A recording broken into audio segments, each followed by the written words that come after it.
30 seconds to Your Face is My Butt. I'm Sam. The competition of the real fucking ugly dudes. I'm Jackie.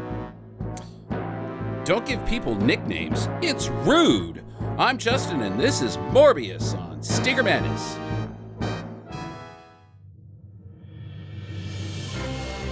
Hello, welcome to Stinger Madness. This week on the podcast, we got something that should have been a bad movie field trip, but it was during that period of moving, not movies. So now we finally got to it because it's streaming on Netflix, starring Jared Leto, Matt Smith, some other people I don't really care about, and it's called Morbius, and it's on Netflix, and it's a Marvel movie, and it's, I think, our first Marvel movie that we've done on this podcast, even though we briefly talked about Swamp Thing, which is technically an MCU film. So there you go. Sam, Jackie are here. Yeah, and I want to say that the doctor in this that's taking care of the polio patients or whatever they're supposed to be, he is somebody. Yeah, Jared Smith. Jared Harris. Jared Harris. Yeah, I love that guy. Yeah, he's I can never remember his name, but he's been excellent in a lot of his roles, and I just wanted to give a shout out. He didn't belong in this movie. No, and he's who he is he's finally broken out of people knowing who he is, because forever he was not Colin Firth. Not Colin Firth, right. And also not the guy, or maybe he is the guy that's in Chernobyl. Was that the same guy? I don't remember. Probably. It's either him or Colin Firth. Right. It's the mostly aged, attractive Englishman who can be very proper. Right, yeah. Yes. And also the guy from Fast and Furious as one of the cops. Oh, Tyrese okay, we're going to Gibson. get to Tyrese. Tyrese. I think that this movie could have used a little bit more of Tyrese. Yeah, I mean, if anybody's ever gonna say that in history, it's gonna be here. This is the only place that you're ever going to hear that, but I'm going to stand by and we'll talk about that later. What about Adria or Jonah? Oh yeah, she's super hot. Yeah, like, I've known her from. Hello. Was that the main lady? Yeah, she was the Smoke Show. She was in. I've never seen her in anything. She was in that thing with the. No, I don't know who the fuck that is. Not Selma Hayek. Okay, let's bounce back to Jackie's two ugly guys. I mean, maybe they're ugly when they're vampires or whatever, but right now, like, Matt Smith is like the fucking cat's ass as far as every lady flicking her bean, and Jared Leto's been that for 10 years. Is that true? Yeah, okay, no, yes. They are both good-looking gentlemen when they're not trying to be Morbius vampires. And then they made them look fucking just terrible, and it's like, what the fuck? I'm gonna go ahead and do the world a favor here. It seems like we've got some confusion about some things, some disinformation about what makes, or what, maybe not disinformation on our end, but the vaginas are confused. And so I'm going to clear up some vagina. Hey, I'm talking to you, vaginas. Matt Smith doesn't have eyebrows. Like none. Matt Smith was so handsome in The Crown as Prince Philip. Looks exactly like he looks all the time. It's just that there's the British standard of male beauty is that's what it is. He is the British standard of royal beauty. He's like an Englishman through and through. He's an Englishman through and through, and if you're into that, flick your bean to that guy. Then why am I not like the best? My biggest problem is I don't have eyebrows.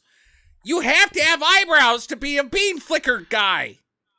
You also don't have the hair of Matt Smith. That's true. Or the charming personality.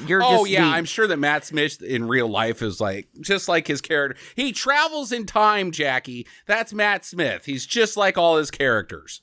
We're just men that can grow mustaches, and we do. So we have our you've got very Nordic features, and I've got very Sicilian features. And as we get older, they become more pronounced. So we're just less and less eyebrows now. Over here. Yeah, longer facial hair, less eyebrows. And people run and hide from my face now. But Matt Smith, oh boy. Unless you go to like a car parts store, then you're like super popular with everybody. Yeah, right. I get that now. Like I walk into the auto parts store and somebody asks me a question, and I'm like, just because I have a mustache doesn't mean I know everything about your 93 Civic. What's wrong with your 93 Civic? This is happening? Okay, I think it's a fuel pump. You're right. You should talk to me. Okay, all right. I don't get it. I mean, I like Matt Smith. I think he's a fine actor, but I just, whatever. Jared Leto sucks. I just don't understand how you can take two. Okay, Matt Smith is okay, but Jared Leto is a very attractive man, and make Morbius just look the way that they did. And I was like, maybe it's a comic book thing, because I don't know. I've never seen an actual comic book, but being the lay American consumer of this film, come on, guys. Can we go a little more Count Dracula on this one and maybe not make him look like a fucking weirdo? Okay. I'm going to stop you right there because we're eventually going to get into comic accuracy on this whole podcast. I want to go back to Jared Leto being good looking. And yes, I understand that there is a portion of the population that thinks Jared Leto is good looking, Jackie apparently being one of them. I think that they're also the same group that Jackie falls into that thinks slimy, gross guys are attractive, because Jared Leto's got a distinctly Chris Christopherson vibe going on for me. Well, Jared Leto's a very pretty man. Like, he has very, not really androgynous features, but like his face would be pretty as a girl or a boy. Like, he's just pretty, and I don't like it. Pretty slimy. Like, pretty slimy and gross. And he's little, and I guess he's got muscles now that he's 40. That took a while. And in this movie, he does have slimy. I've known some people that, like myself, I could not develop upper body mass until I was like 22. It was weird, but some people would just go through that, and he had to be like 40, apparently. And I'll say that he did have a slimy hair look for this film, which is probably why I thought, wow, he's looking good in this one. On the hair, I think he's shoe polishing. I think he was a little too dark in this film. I think he's pulling out some of that Tom Selleck shoe polish and plastering it on his hair, because if that guy has gray hair, it's all over. His career is done. Yeah. He might be braxing it, but he could just eat a lot of copper, and then when he wants to look like he didn't take a bath, the old Hollywood trick is like a teaspoon of baby oil, and it makes it look like he didn't take a bath for a week. Apparently it's also eating copper. You don't eat that copper. You can sell it and then buy drugs, just like the crackheads. It's a good living. All right. Are we ready to dive into Sam's boring bullshit, or does Jackie need more time to say on people's physical appearances? Wow, I am not shallow. I am a critic of movie. Yeah.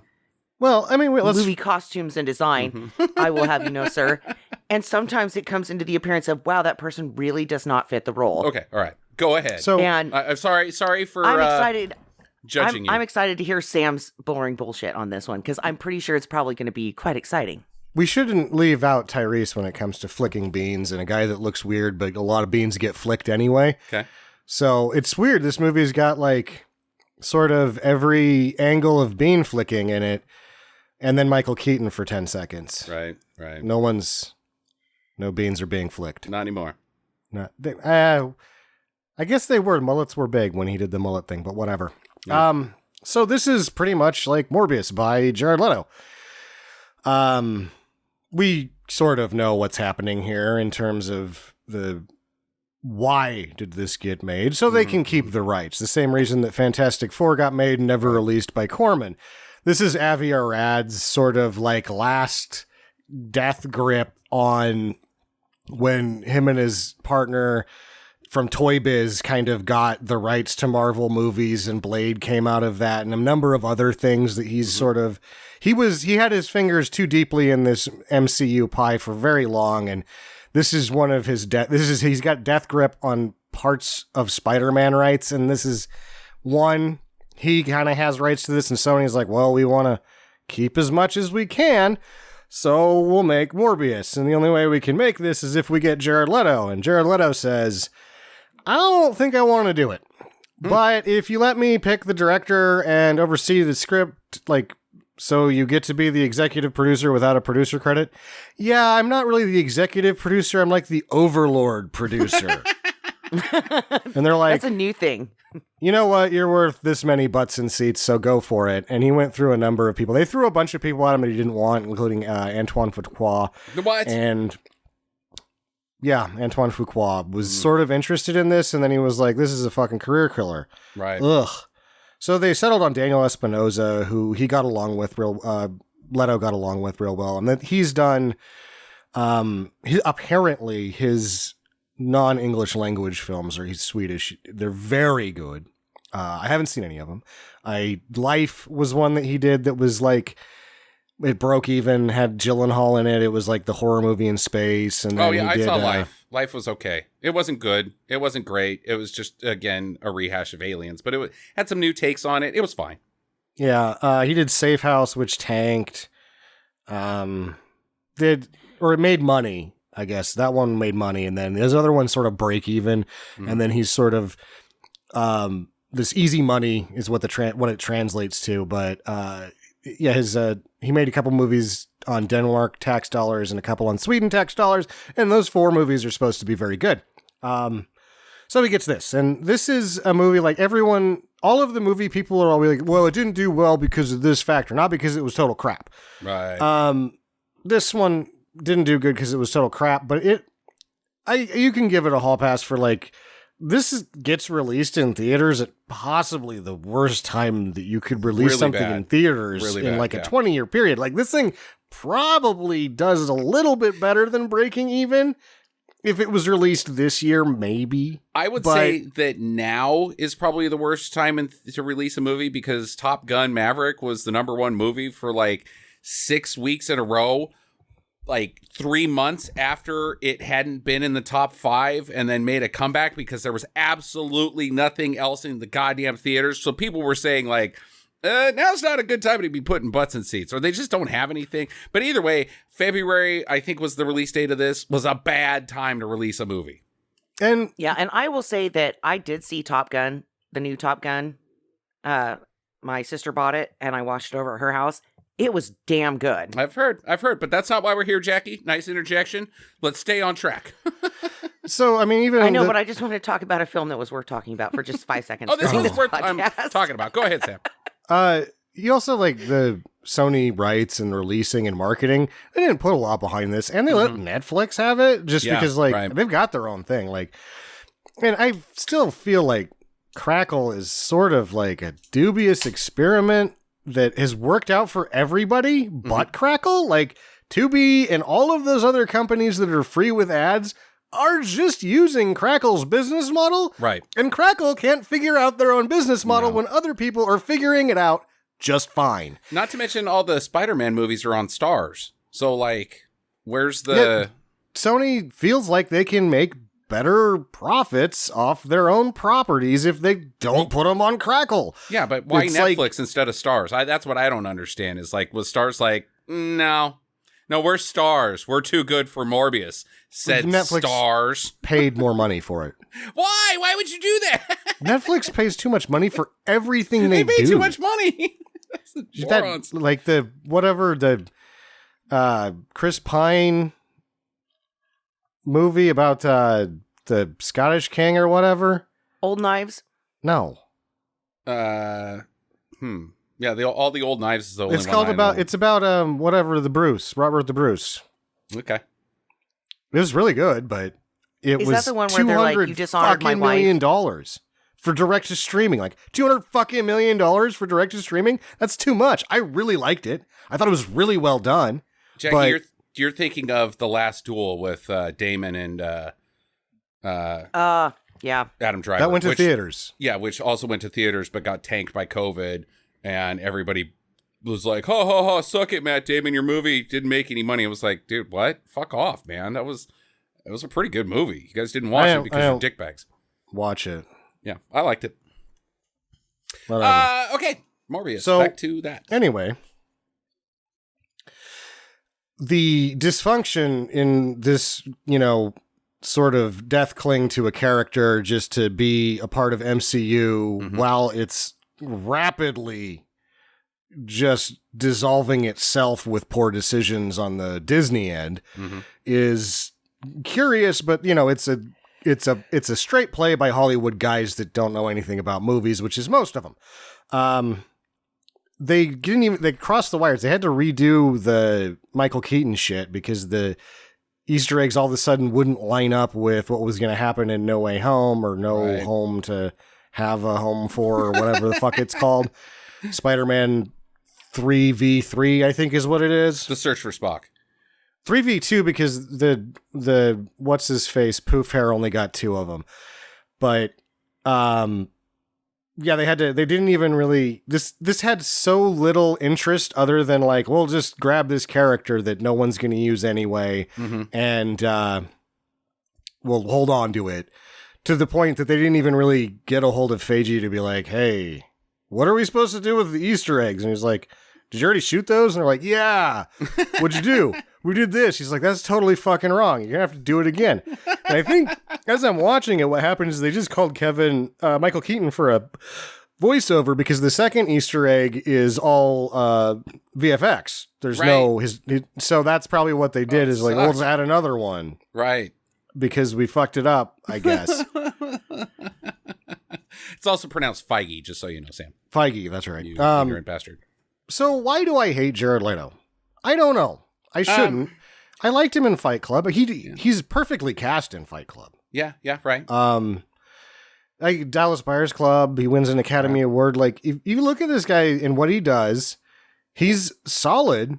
He does what he says he's going to do. I just don't like most of it. Like, I felt like Blade Runner 2049 or whatever the fuck that was called survives him because he was laying it on thick. He probably locked himself in an apartment for 4 months acting like a weirdo to nail that out of the park. And he probably did, but it just didn't work with anything else that was happening in that movie.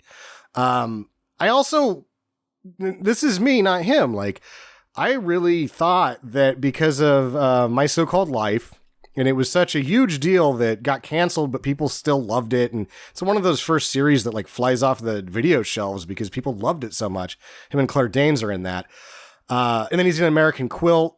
So he's like an up and coming big time. And he's known already as a young guy as being a method actor who like fucking goes nuts with his parts. And then 30 Seconds to Mars happens. And I'm like, these people are Disneying him. They're just like putting out a product because he's an it guy right this second. That's not the case at all. In fact, he like made sure to not promote any of the fact that he was Jared Leto in his band that he does with his brother. It's really just a band that he does with his brother. And that's a cool thing. Their music is definitely not for me. I don't like it whatsoever. Pretty so moopy. I've been like hating this guy when I don't need to hate him. I just need to be like, most of the stuff he does is not for me. But like, here's a really good thing about that I think speaks volumes to Jared Leto as a person. His Wikipedia page doesn't have a personal life section because he's that private. And that speaks volumes. It's a good thing. To like making my tummy happy is that he like fucks off so much when he's not on screen that you don't really know anything that he's doing. And that's good. It's like, you're a real fucking person who just likes to have a band with your brother and you've had great success as an actor and you apparently rip your own fucking guts out on every role. I don't care that he was like, I'm the fucking overlord producer of this movie because he should have done that in terms of how much of a shit bag this was going to be. Yeah. Okay. So here you're giving me a hard time here because I'm very comfortable in my loathness of Jared Leto, and you're making me feel uncomfortable, Sam. You need to stop it. Let's just keep confirming our own biases and say that Jared Leto blows ass. It makes me feel better about myself. No, last night I read about him. Sorry, Jackie, go ahead. That's okay. So I will say I was really impressed when we watched because we were behind on the Saturday Night Lives, and we watched his episode where he was on there promoting Morpheus. Morpheus. My God. Sorry. My Neo. They should have cast Morbius. him as Morpheus. It would have been less, he would have done a better job acting like Lawrence Fishburne anyway. He would have spent 6 months at Larry's house fucking copying him until Larry kicked him out, which I would like to read about. Yeah, but he flat out admitted when he was doing his introduction for Saturday Night Live, you might have heard of me. I'm in a major flop called Morbius. True. He did do that. And I mean, he knew, and he was not trying to sell it as something it wasn't.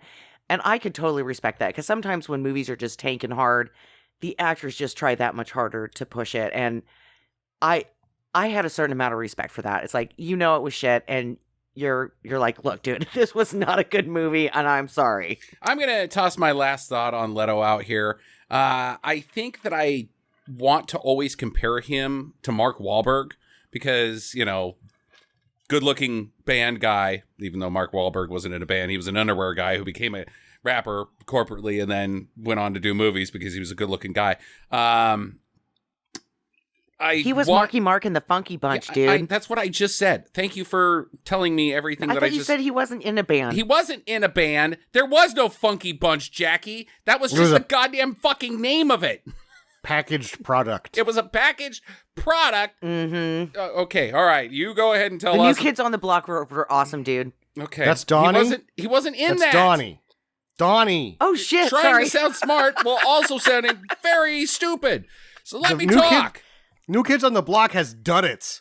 Yeah. There's Duddits. Right. Also, I like Duddits better than fucking Jared Leto. Anyways. I don't. So, I want to not like Mark Wahlberg, right? But the fucking Departed, I Heart Huckabees, and the other guys are all movies that I really enjoy. And then you go on to the Leto side, and it's like, yeah, okay, Fight Club. I'm still kind of 50-50 as a 40-year-old man in a society that's getting a little sick of toxic masculinity. I get it.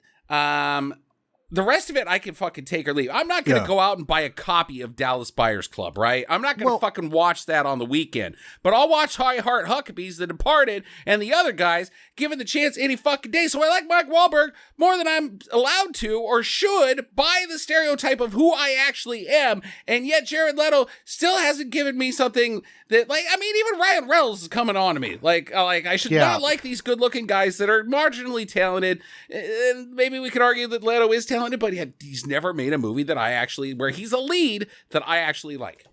Sure. And you want to talk about toxic masculinity, that's Mark Wahlberg's shtick. Right.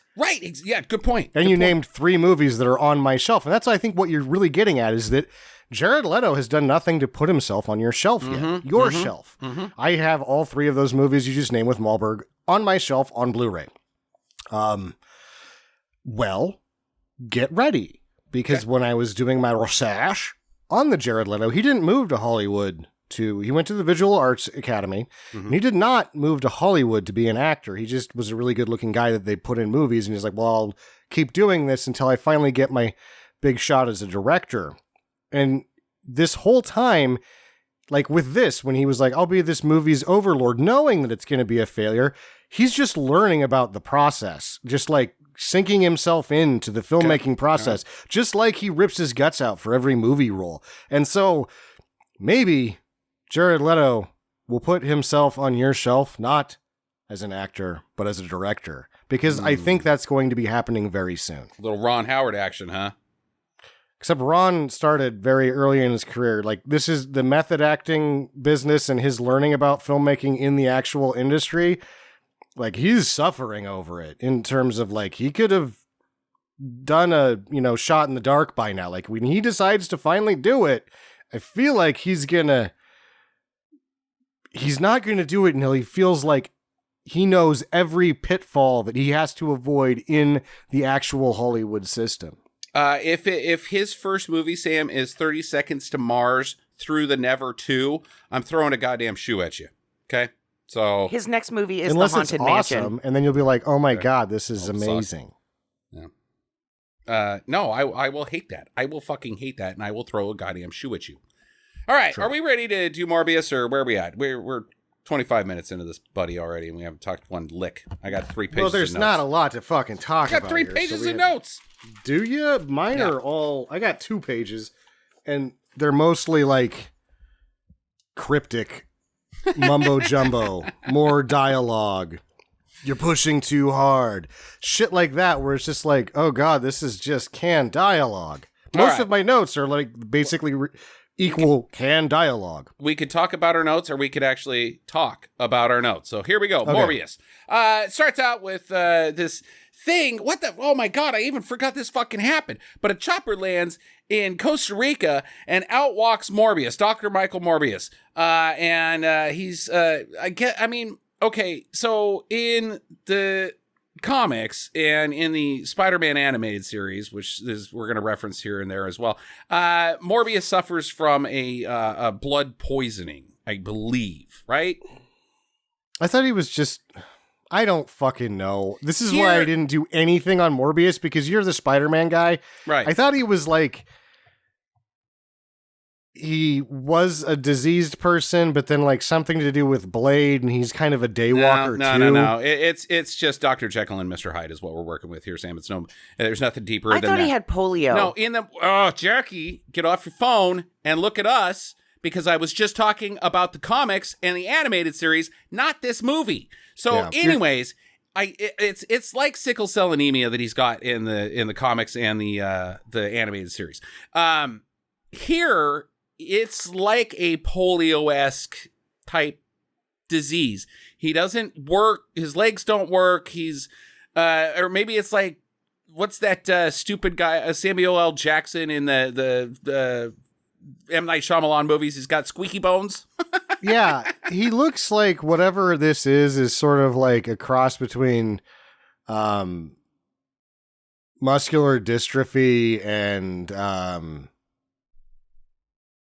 the totally preventable disease, squeaky getting strangled. No, that when you get strangled by the umbilical cord, what's that called? Oh, no, that's cerebral palsy. Yeah, cerebral palsy. You're right. Okay, so yeah, he's not moving around real great. Okay, but he's still sharp upstairs. So he gets off the chopper and he walks over to this bat cave. They've landed at a bat cave, and he's like, you guys put that trap over there, and then hang out while I borrow your knife and slice my hand open, causing vampire bats to go into a blood frenzy like they're fucking great whites, and swarm him, and then swarm the chopper, and the guys are like, shit, get in the chopper, run! Why did he do that? And they're like, sir, now that we're in the chopper, we can't take off, because as soon as we do, we'll suck up bats into the fucking intakes of this goddamn chopper. He's like, then we don't need anybody else. And he fucking hammers the stick up, and it flies just straight into a cliff. Which is stupid, because really all you're like, are we inside? Yeah. Anybody got any snacks? Right? Yeah, I got a bat. It's in my hair. Don't smoke it in here. Don't smoke any cigarettes in here unless it's a marijuana cigarette, because we could hotbox this thing, but normal cigarette smoke, we'll need to crack a window, and then the bats are going to get in. So snacks are fine. Joints are okay. That guy's out there. I guess he's dead or something. Because now we come to my first question. How the fuck did he get back, and how did he trap the bats? How does any of this work? This is my question about the whole movie. When Michael Morbius calls up guys and says, hey, I'm a doctor. I need guys to do stuff. And there's no questions asked, nor does he ever fucking think about anything other than his own doctoring. Like, the process here, Michael Morbius, is, okay, guys, you're going to set off this trap, and then I'm going to do this thing. I need you to leave, and then leave me a radio, and I'll call you when it's time to come back. Not, guys, stand here while I release the bats. Well, it kind of seems like Mio is Mio? Mio. Yeah. Milo. Milo? Milo, a human name. Milo. Well, she showed up today. Yeah, so this does it. Jackie's right. This answers itself, because Milo has the same disease, but he's super rich kid, so he's been funding all of this shit the whole time. Sure, I understand, but... Yeah, and he doesn't give a fuck about anybody else other than finding the cure. So he's going to send up any nutsack he can find that's just going to be like, what are you doing? And then he's like, just go up there, do whatever you got to do. And I don't fucking care if these guys die. Right, I get that. That's fine. I'm not talking about Milo. We're not even at Milo yet. We're talking about Michael Morbius, who is standing in front of a cave with a hand in his knife and doesn't look around and say, are you guys gonna leave? Oh, you don't know what we're doing. You guys got to get out of here. Just go ahead and leave me a radio and get out of here. I'll call you when it's time to come pick me up. Let me do this shit. Our hero of the movie, Jackie, who is a good guy, quote unquote, what the movie is telling us, has zero regard for human life at the same time. You also said he has a hand in his knife. He's got a hand in his knife. He was born with a knife hand, and all he wants is a hand to put it on. Won't somebody give him a hand? That's not on a knife. The just talking slides right knife on. hand. Like Vampire Hunter D or something like that, which is way more interesting than this shit. I will tell you that right now. Okay. So, yeah, but that's the thing is it's like maybe they were just shitty mercenaries because the other mercenaries are shitty later. I mean, I gave you guys a bulletin. There's like a 1-page. Well, all right, let's hold on. Let's get to that. We'll get to there. It's at 24 points so that you don't have to read that much and it's still only half a page. I get that. We're going to get there. We're going to get there, goddammit. All right, so 25 years earlier. All it said was bring snacks for the helicopter. Somebody pulls a bat out of their hair and Ozzy's in the back and he's like, I'll eat that. And, hey-o, anybody remember Ozzy? Okay. Is he dead? No. Okay. So 25 years earlier in Greece, there's a children's hospital for British children, apparently, and an American kid, because Jared Leto doesn't have an American or a British accent. I don't know why there's no Greek kids in this children's hospital, but that's where it's at. I don't know why it couldn't be England, why we got to go to Greece. I guess they just wanted to do some exterior shots to make this seem like an exotic movie for a minute. But anyways, Jared Leto wakes up, Morbius wakes up, not Jared Leto, Morbius the child. And he's like, hey, who are you, kid? And this kid's like, my name's Lucy. And he's like, no, it's not. It's Milo. Well, no, it's actually Lucy. No, there was a Milo. He was the Milo before you. And the kid's like, oh, what happened to him? He died in pain from his disease. Like his blood boiled and it spurted out his ears and he screamed in night. And but he was cool. So you seem all right. So you're Milo too. And there was like 6 Milo. So I'm just going to call you Milo 7. What about Milo? Lucy and my name? Milo. I thought it was Milo. Milo. That's what Jackie said. Like an actual human name, Milo. Right. Both of you married like folks screwed this up pretty bad. She did it to me. It's really, actually, like, there's some stuff here that, like, on paper should work out really well, is that he's gone through so many next-door neighbors that die immediately of the same disease that he just gives them the same name so that he can be, because Milo to him means, the next dead kid. Yeah, you're right. And that's really good writing. Sure, but it's not done. Work. It's not because done. Of the rest. He just comes off like a fucking dick. Like you're Milo, but no, I want to be Lucian. No, you're Milo. And now you're my best friend. See, you're absolutely right, Sam, but the next transition is they are tight as fucking shit. Well, so he figures out what happened to the other Milos, suspect equipment. He fixes it with a pen, and he's like, I should have done this for Milo 1, not Milo 27. Yeah, right. Yeah, all right.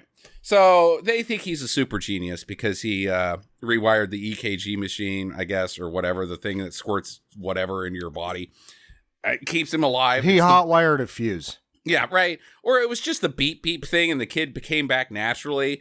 And they're like, oh my gosh, you've made the beep beep machine actually pleasant sounding rather than beep beep. It's now boop boop. No, I'm sorry. The most pleasant sound to a child is ooba. Ooba. Just watch, no.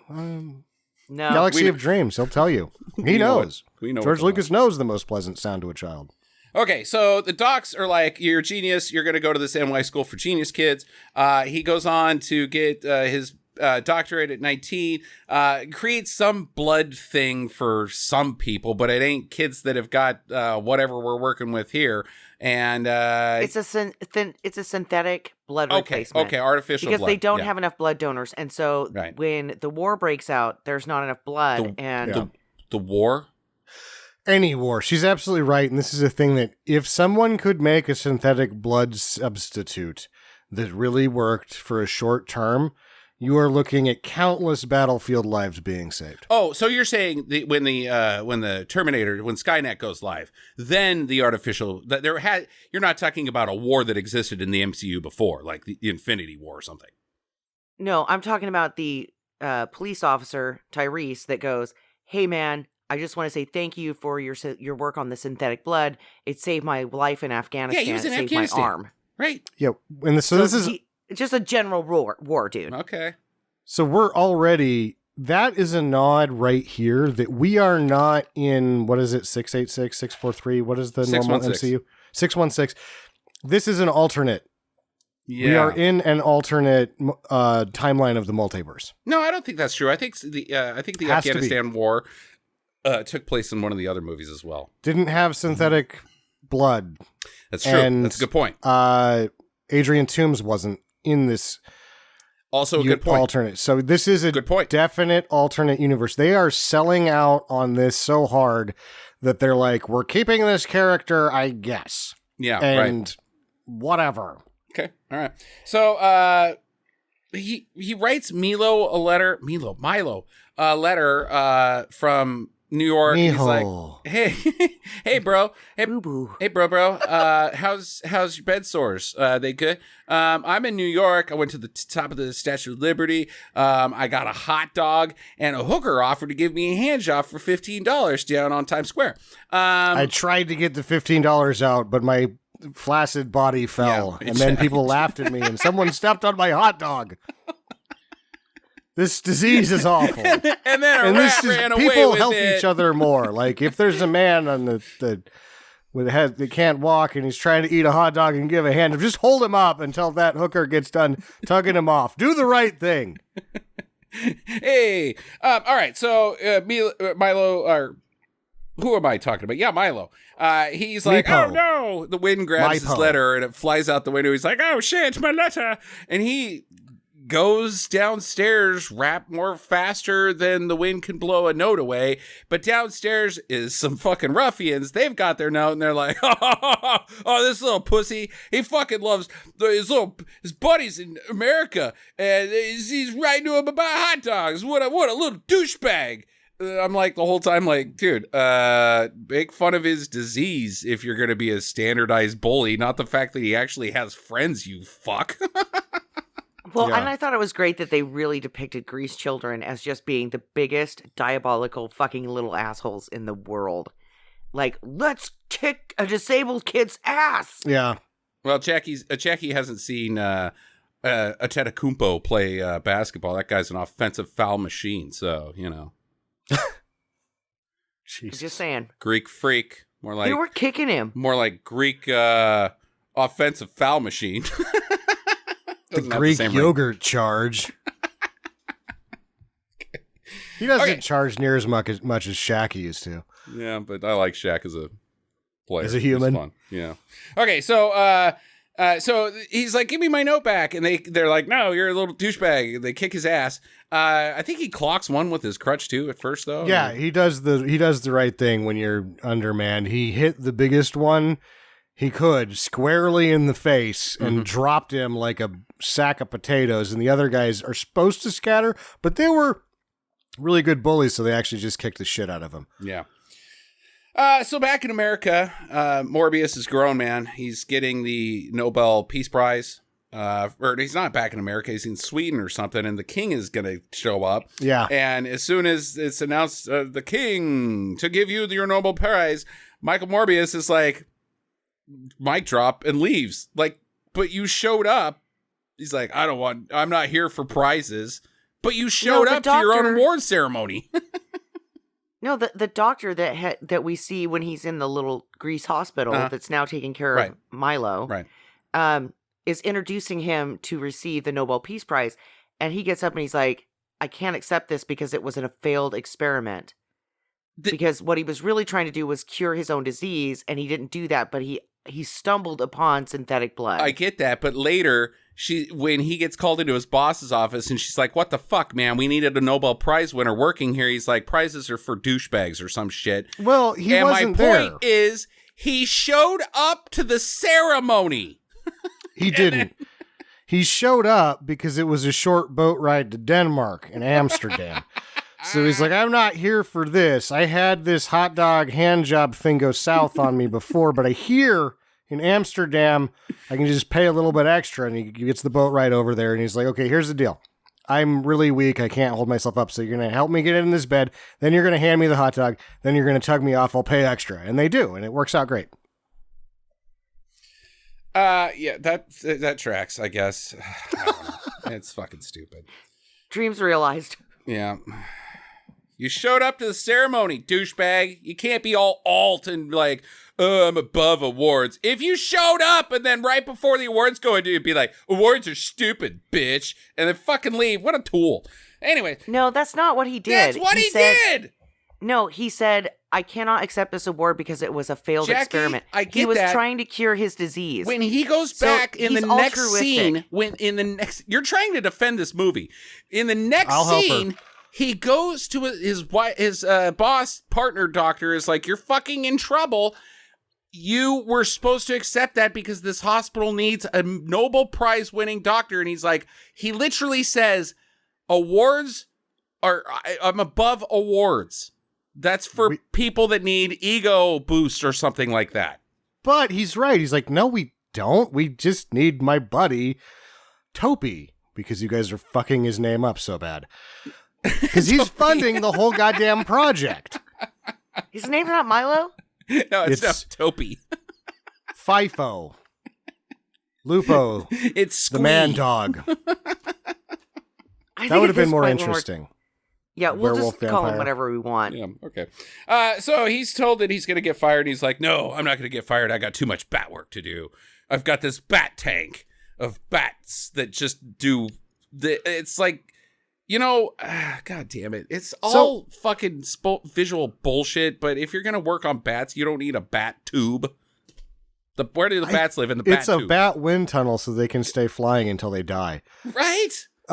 It doesn't make any sense. There's no place for them to hang. They're just flying constantly like sharks, and it doesn't work. But he does do another little bit of, it's like, well, you should have thanked me, plausible deniability or whatever.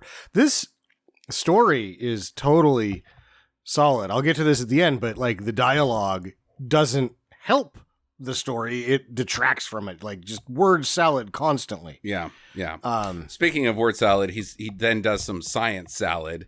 And he makes a new concoction, and he's like, test 565 or whatever, and injects his little rat pal, and the rat's like, and dies. And then his patient, she flatlines. He runs into the room and is like, "We got to put her into a..." Oh, right. Hey. Oh. That's what happened. This is good, because Jackie mentioned this, because the nurse runs in and she's like, "Dr. Morbius, she's not Dr. Martine, whatever your name is, who can run. Get there first and start doing some things." Right. He's going to make his way over here. He keeps up with the running lady, Right. kind of. It doesn't make any sense. Doesn't make any sense. So he's like, "Put her in a forced coma. All right, you're going to be okay, little girl." And we never see that little girl. I'm assuming she's still in a forced coma. She probably is going to live up to be 80 in a coma. Halfway through the movie, he's sitting by her bedside in a shot so that we know that she still exists. Well, I never saw her in the movie again. Let me put it that way, because at halfway through, I walked out and got some nachos and sat in the toilet. Okay. So he comes back, or they look over after she goes into the coma, and they're like, "Hey, the rat, it's alive." And he's like, "I've done it." I don't know what he did, because the rat died and then it came back to life. So it seems like he's he's playing God type thing. Or It kind of seemed to me like he's been putting bat organs into the centrifuge, in combinations to see which ones will take. Oh, so it's like an organ blender, and then you just inject organs back into an animal. something That's what it like looked that. like. Mm-hmm. Also, this is really silly because in terms of science and sciencing and the scientific process, he injects the rat, it goes in, it looks like it dies, maybe it just gets knocked out, and then it's okay. This is not conclusive. It's all he did was he didn't kill that. Right? Right. Visually, empirical evidence, he hasn't tested its blood, he hasn't seen if DNA has changed, he hasn't seen any of that. He's just like, oh, I didn't kill it this time. Nope, scientific method, Sam. We're good to go. Human trials are coming. Yeah, and plus, Sam, we all know that he couldn't do those things because later the rat got hungry and broke out of his cave and started killing other rats in the building. Flying around with white trails of smoke behind it. Steam. Yeah, that's true. So, he goes to visit Milo and tells him, "Hey, buddy, don't worry, the cure's coming." Milo's like, "Hurry up, I don't have much longer. Aren't we good chums, though? And I'm going to need something, though, Milo. This isn't legal. It's dubious as to why it's not legal. I guess we're rushing things and not going through the FDA because you don't have time to wait for FDA approval, I guess. So we need international waters to do this in." And Milo's like, "Cool. Well, I'll get a boat It's going to look like an oil freighter, but instead of a crew of shipmen and other scientists to help you, I'm going to fill it with mercenaries who don't Dressed know as how to drive accountants. boat. Yeah, I have a good note here. It was just like, boat guys have to be smoking and playing cards, otherwise they're not boat guys. They're not boat guys. Well, they're also not actually boat guys, Sam, because all they do is have guns. They don't. Why do they have some? Why do is they it have like guns? Why do they have any guns? Piracy? Like they watched Captain Phillips and they're worried? Yeah, right? This is my biggest problem with this fucking movie is, why do they have guns? Why aren't there scientists and actual, like, a guy with a hat that, like, you know, drinks a little bit too much scotch every now and then, but can, like, when the storm's coming, he can get that ship into shore like a bastard. He's been on the sea his whole life, and his wife misses him, but his first and only love is the sea. Why did they get guys with guns? Also, they're just in the galley hanging out. Who's driving the boat?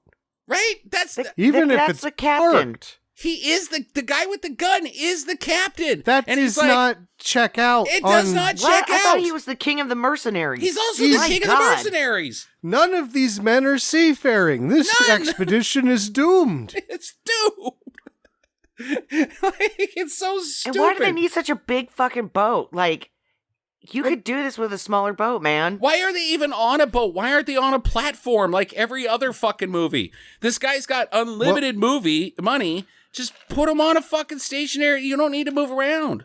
It was supposed to. It has to happen in international waters, I guess. A lot of the platforms are in Coast Guard and other local whatever fill in the blank countries Coast Guard. We like to put our platforms where the Coast Guard can shoot the pirates. We do. These guys aren't playing by the rules. But then later they do call for help, They and call the for Coast help Guard by the comes. Coast Guard. Damn it. I don't know. Okay. All right. So But they're out in international waters. Well, we can't go. We have to. I can't get past this because this is one of my favorite things that happens here. Is the captain who's like totally badass? He is an accountant. He is not badass. What are you talking about? Did you notice that? Like, this is the guy that plays the tax guy in other movies. Yeah. No, he's a dork. Yeah, he's got the members only jacket. Yeah, he's a dork. He's a total dork, but it's Corey Johnson, who's a character actor that's been in all manner of shit. And in all manner of shit, I mean, he's the tax guy in all these All movies. manner of shit, yeah. He's an office guy. He's the FBI prick that doesn't get out of his desk. But he's like, oh, I've got a members only jacket and like an MP4 or something. And you're like, don't buy it. No. Don't buy it. It was stupid. And so they're playing cards, and he's like, I'm going to go see what the doc's doing. Because that's my business. I'm a paid mercenary / captain. I care about what this doctor's doing. You're not even told what the doctor's doing.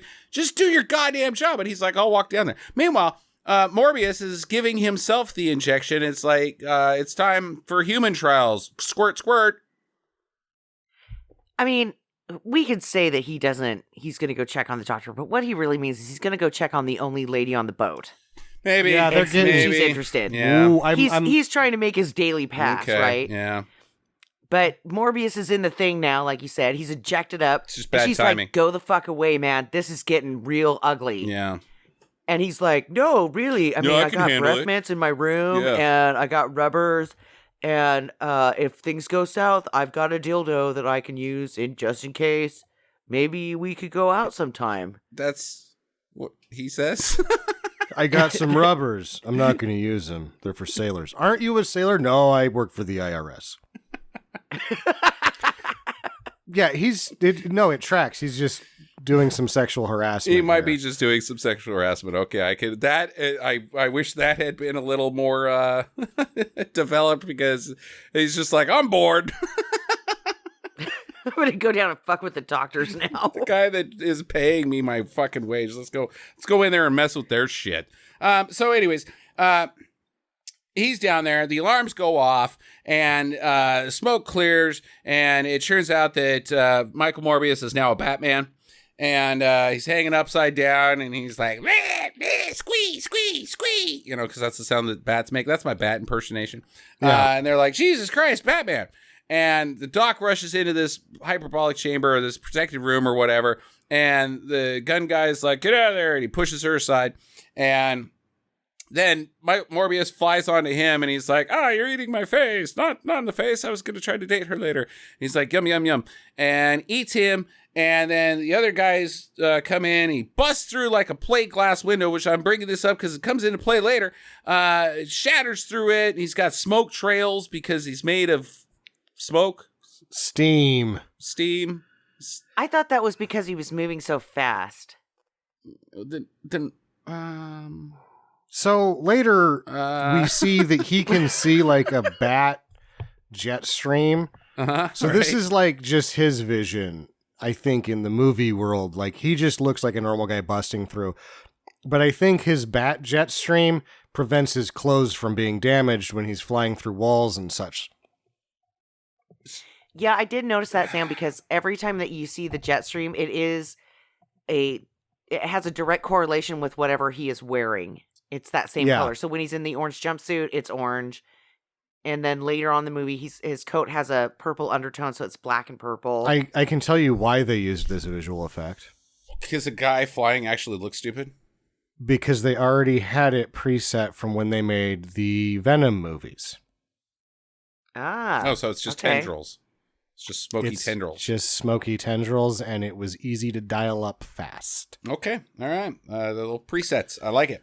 I don't actually like it. I think that's go to work and actually do something that looks good. Because I think it looks stupid. This thing had to be like 4 steps away from being Corman's Fantastic Four. No shit, huh? No shit. Yeah. Okay, so he flies around. He's also not like flying around. He's more like he's a bounce fighter. He like just bounces from object to object, not even really like mostly off the ground. He just boing, boing. Like, he's like Tigger the vampire. He is. That is spot on, sir. If Tigger had tendrils. That's vampires bounce. And eats guys. Eats the other guys. He eats like 8 guys. Yeah. Yeah. And when we see his mouth, it's like, this is not a mouth that is made for sucking blood. This is a mouth that is made for tearing off of a head. Sure. Yes. or a limb. It's not about puncturing the skin and getting what you need out of the body. This is, oops, I accidentally bit half of your neck off. Yeah. Yeah. This is a monkey. shredding. Yeah. This is for making mincemeat of entrails. These sort of teeth. Yeah. Yeah. El Chupacabra. So he Bat Boy. Yeah, Bat Boy. Bat Boy had some vicious looking teeth too. I wonder how he's doing. So anyways, the crew's dead. The doctor gets bonked by rushing in crew guys or something. I don't know. She's down, she's out. And the crew gets killed. And so the ship starts listing and then shifting sideways, and it gets stuck in the Suez Canal. And our supply chain goes down for like 3 months because they can't get it out because the crew's dead because of a vampire. Yeah. So like, did anybody have a tugboat? Steve's off today. Oh.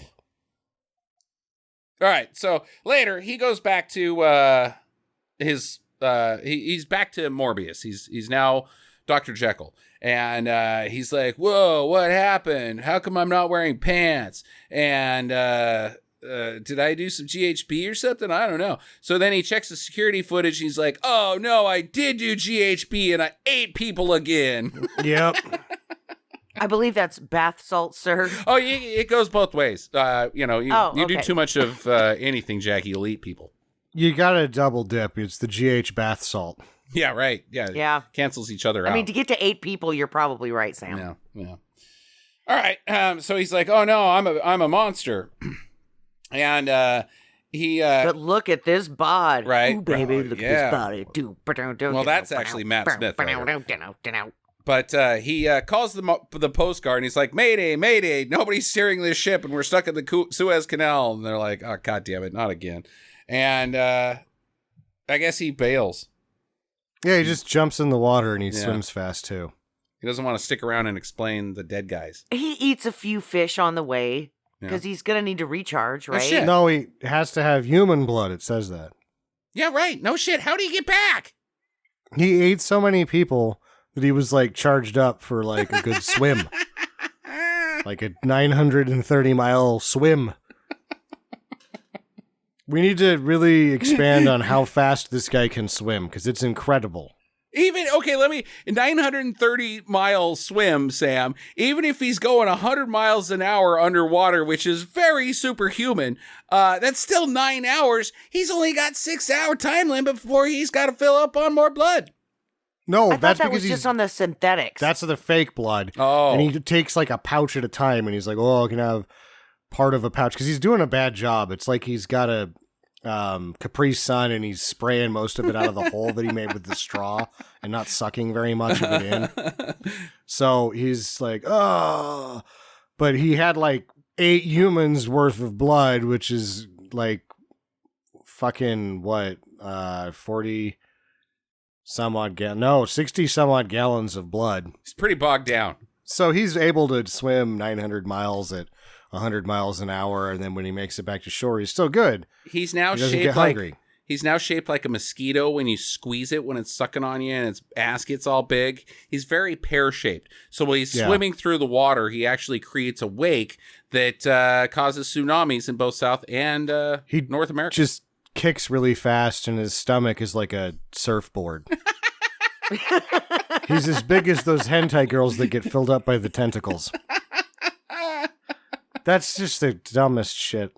God damn it. You're the one that said it. I know, but I was on the internet, and I'm like, really, Earth? This is hot? Fuck. All right, so the FBI comes in. They're looking at the ship, and they're like, well, bodies everywhere, and none of them have blood. I bet you it was El Chupacabra. And then CNN gets involved, and they put it on blast. And Milo, he sees it. He's like, oh, shit, fuck. God damn it, I paid for that boat. Something bad happened. Not good. So Morbius sneaks into the doc's room while she's, she got bonked, and so she's in the hospital and she's unconscious. And he's like, oh, her charts say that she's going to be okay. All right, I'll come back later.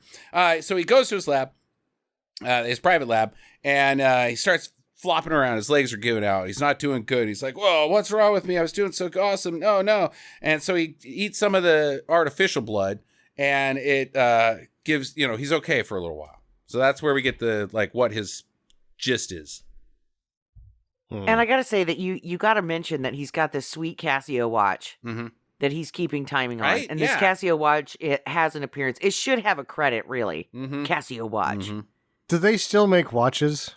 I don't know, man. Yes, they do. Okay. I bought my son one. That's true. And they had adult ones. Yeah, the little kids have to have a Casio watch.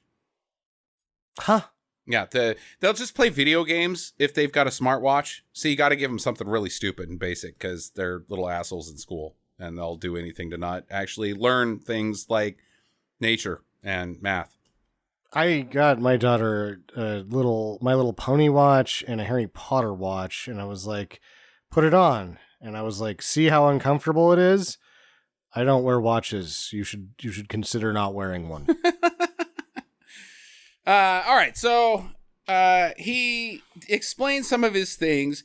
He steps into the bat tube and is like, I've got this weird connection with the bats. They're now my bat bros. I've got bat bros. It's like he's sort of like half-assing his own montage almost. He's like, I can do all this, but the only thing I'm concerned about really is how long I have to go before I have to feed, which he could accelerate by using his powers and do some of that calculus that he learned, because he had to learn that, and he's not doing any of that. Well, and to justify it though, Sam, he is saying that with each feeding, the synthetic blood lasts less and less. Right. And so it used to last 6 hours. Now it's down to 4 hours and 22 minutes. But he's not including any variables of using powers and sitting still and all that. Like, that's what I'm saying, is that he could be doing better at his own self-discovery, and he's just doing a piss poor job. What if I make the concentrated artificial blood more concentrated? He's doing a piss poor job of science right here. So anyway, he's got a bunch of real blood that he could just be like, oh, I'm not supposed to do this, but maybe I could see the difference. Kind of what it's there for, and saving life. Yeah, see the difference between the synthetic and this and how I go, and then do it with both heavy power usage and low power usage on both the synthetic and the real blood, and then apply some calculus, and then I would have more information about my own condition because I'm a fucking doctor. Turn myself into other doctors and say, guys, I've now got a new and rarer disease. I'd like to contribute myself to science, but also I will need blood or I will eat you. That's what the American Red Cross blood is actually for, is saving life, even if it's just one life. So, I'll give you some blood, Michael Morbius. We've got a whole system of actually giving people blood. So it's not that big of a deal, bud. You're saying that if you drink this pint of blood right now, you're not going to kill 8 people? That's better than this pint of blood normally does. Let's put me up to a machine, bud. Yeah, no shit. All right, so anyways. And then what happens if he gets diseased blood? I'm going to burn this question. He's a vampire. He's fine. He's immune to everything. Yeah. Oh, okay. Yeah. Okay. Yeah. Except for monkeypox. He's just like, I'm itchy. All right, so he finds Milo comes in. He finds Morbius. Milo. Milo. Milo. Milo.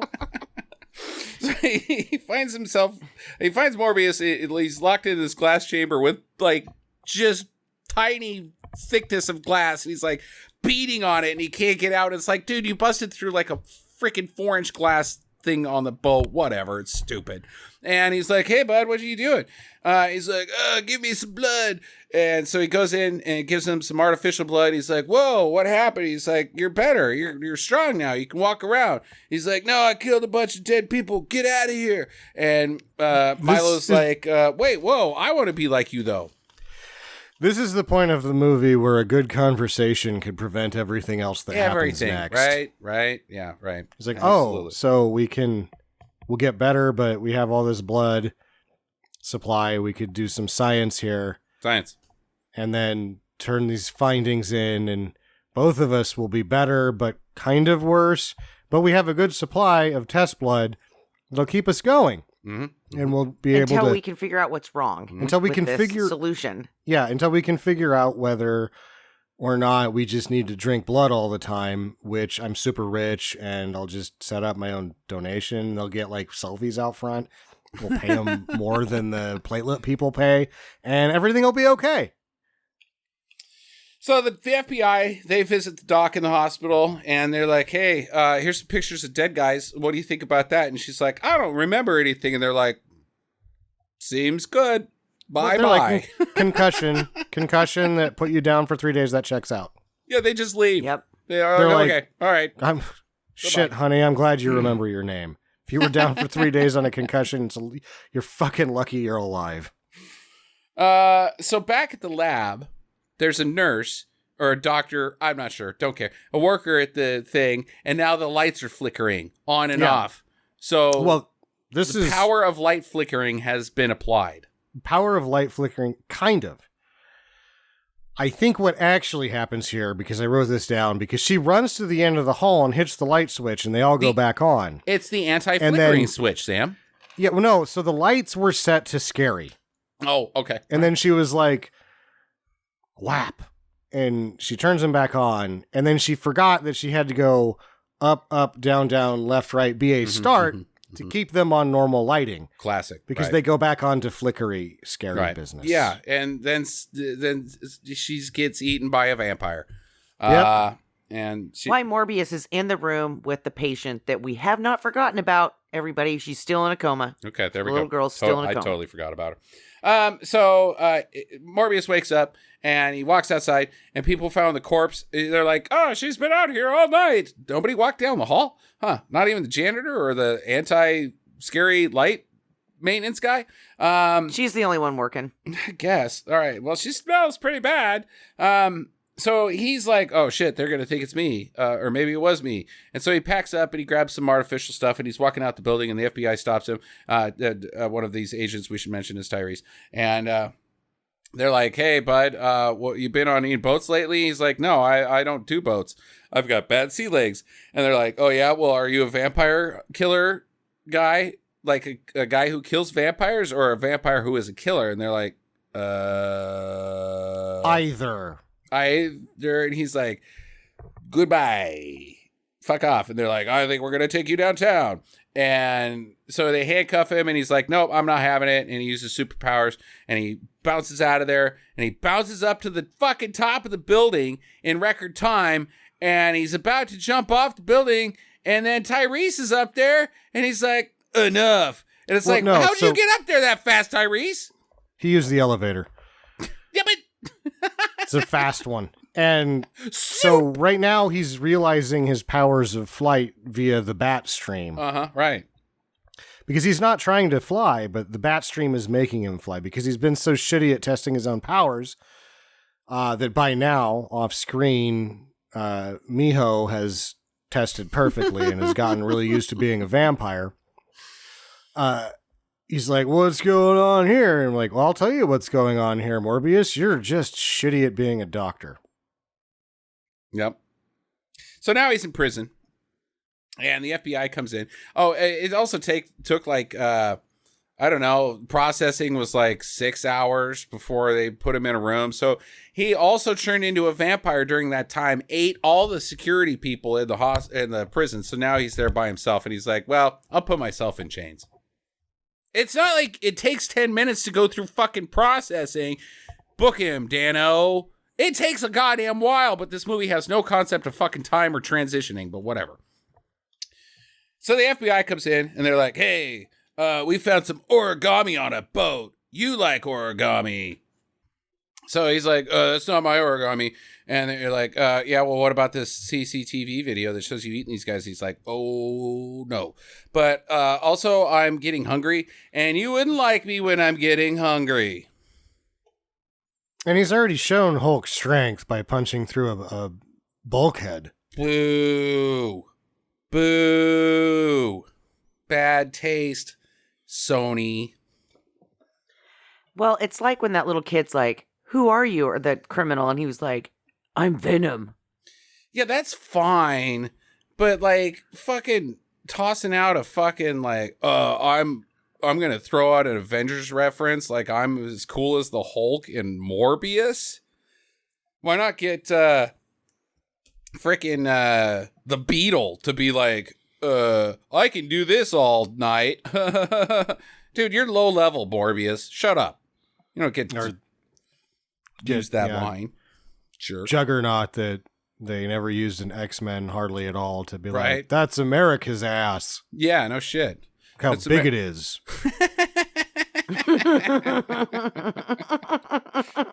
We have an obesity problem, okay? It's a problem here. All right. So Beefo, he visits him in jail and gives him a red bag. And then he's like, on the way out, he's like, wait a minute, I'm not on crutches anymore. I'm walking pretty good. I'm going to strut out of this prison. Miko, he took the Mio drug. Beano. So Morbius drinks the red stuff and he busts through the wall and he starts bouncing around. And he gets on top of a rooftop like he's Batman, because he is Batman. And he hears Milo go, I'm eating your face, newspaper guy, because you're a dick. Or because he was being a dick about a Morbius.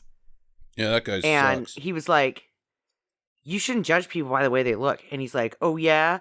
And he's like, yeah, like take me, for instance. I look totally I don't have safe, eyebrows. don't I? And then the guy's like, yeah. And he's like, but I'm not. And then he bites his fucking head off. Never trust a man without eyebrows, including myself. All right. So he flies down there and he's like, hey, you need to stop eating, guys. And he's like, no, I'm like, I've got all these powers and stuff. I'm cool. I want to keep doing this. You should join me and together we can rule the universe. Okay. So I'm going to burn a question right now. So Milo is paying for all of this shit, right? He pays for the shit. I'm not sure what he's paying for currently. Right. But it's his money. Sure. And Morbius finds this cure, although it is kind of shit. Mm-hmm. But it's going to allow him to live the life he's always wanted. The only price he has to pay is the hunger for blood. Okay. which there is a synthetic that Morbius has already created. Correct. That he paid for. Correct. That he also paid for. So, to me, it's like, Mio has every right to be like, look, I paid for this shit, and I'm going to take it. You go fuck yourself. Correct. You're the scientist that I pay for. Correct. What's your question? And then you could, don't you think that it should have been more of a conversation at the beginning? Like, yeah, you're going to need to drink a lot of blood if you do this, but if this is what you want, you have paid for it.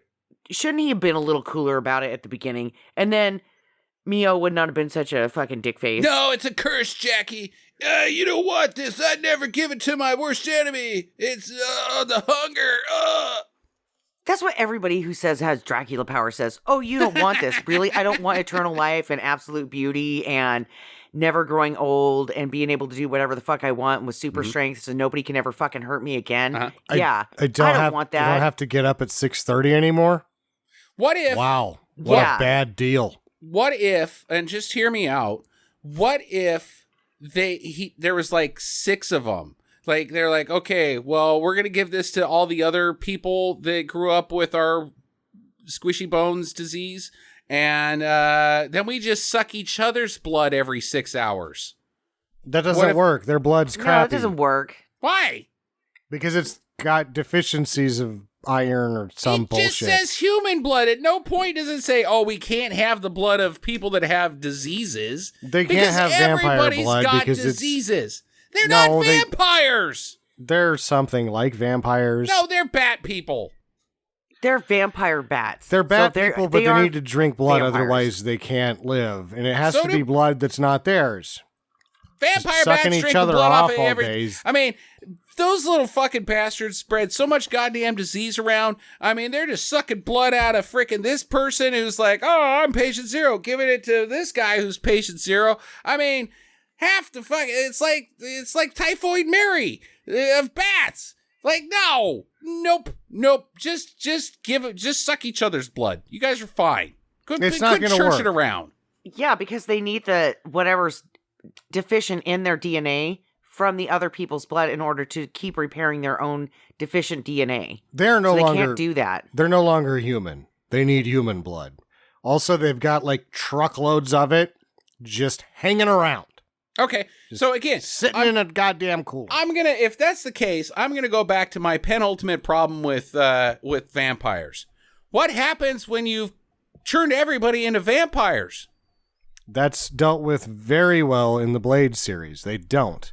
They choose to remain few, and most of them don't kill people anymore. They just have blood banks. Yeah, and they drink it out of wine glasses because it makes more fucking sense. Miso. Yeah, not to mention there's enough weirdos out there in the world that'll be like, oh, you're a vampire? Can I be your blood bank for you? And so they eat a bunch of Taco Bell or whatever they want to eat. Be my blood bank, bro. Yeah, there's weirdos out there that'll be like, yeah, I'll just put me in a nice place to live. Strap me to a car, spray I'll give blood. Silver paint on your face, and use me as a blood bag. I'm down with it. Drive around. Get 7 people that can give a pint a day, and you're good. This is not a problem. There it's are not solutions. A problem. They could have settled this with a good conversation. They would have been hugging, and then he'd be like, "Hey, hot lady, we're gonna make it. We just have to drink the blood." And she's like, "That's it?"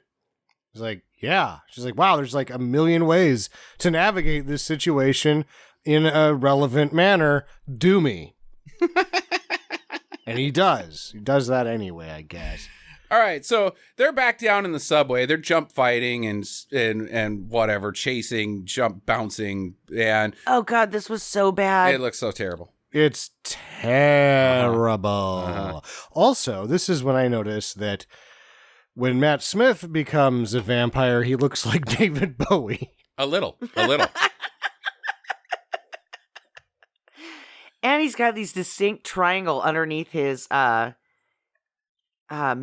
it's not your mandible, the bone that goes right underneath your eye. Mm-hmm. Cheekbone? He's got this, the cheekbone. He's got this weird prominent triangle that sinks in. And it's like, what the fuck is that? That's why his name is Oho. Chico. Oh, Chico. Chico. Chico.